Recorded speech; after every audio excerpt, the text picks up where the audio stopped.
immediate impact. It wasn't as if I had to. With a lot of these things, they say to you, "Oh, you'll see a change over 3 weeks, or 6 weeks, or 12 weeks," and you're counting down the days. But with what I had done, which isn't anything done, but the hearing aid that I put in, it was from the tinnitus being unbearable to very bearable. And at times I don't realize I've got tinnitus. And just the being in a environment where noise is bouncing off walls, windows, and so forth, it helped immensely. I'll be honest, it didn't cure at 100%. Generally speaking, once you've got a problem like this, it's never 100% cure.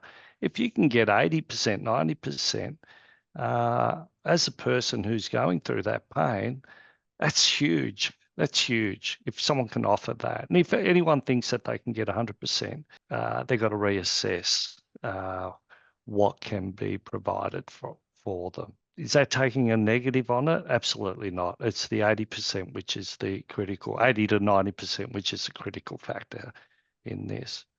The dark place, it gave you, it was dark. It was like you would sit there and without going into it too deeply, your mind started to wander a little bit, because it gets to the point where you're constantly hearing this buzzing noise, and the more that you actually thought about it, the louder it got.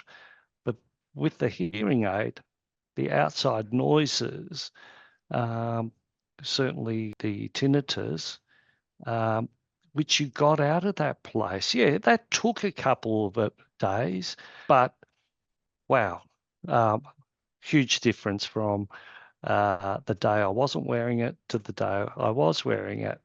Now it gets to the point where the first thing I pack when I travel, believe it or not, it's a hearing aid.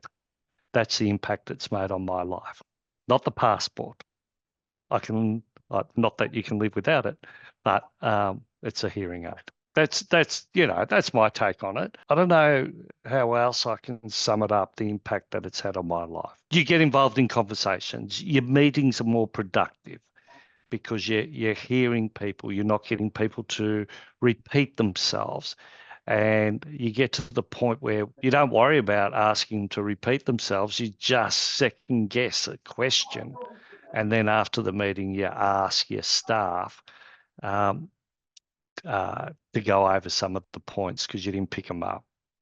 And it is quite embarrassing to constantly say, do you mind repeating yourself? I didn't hear you. So it gives you more confidence in a meeting room or a business environment, because there you've got to be sharp. And the last thing, unfortunately, you still judge on those imperfections that you have during a meeting, and it could mean the difference of winning a contract and losing a contract.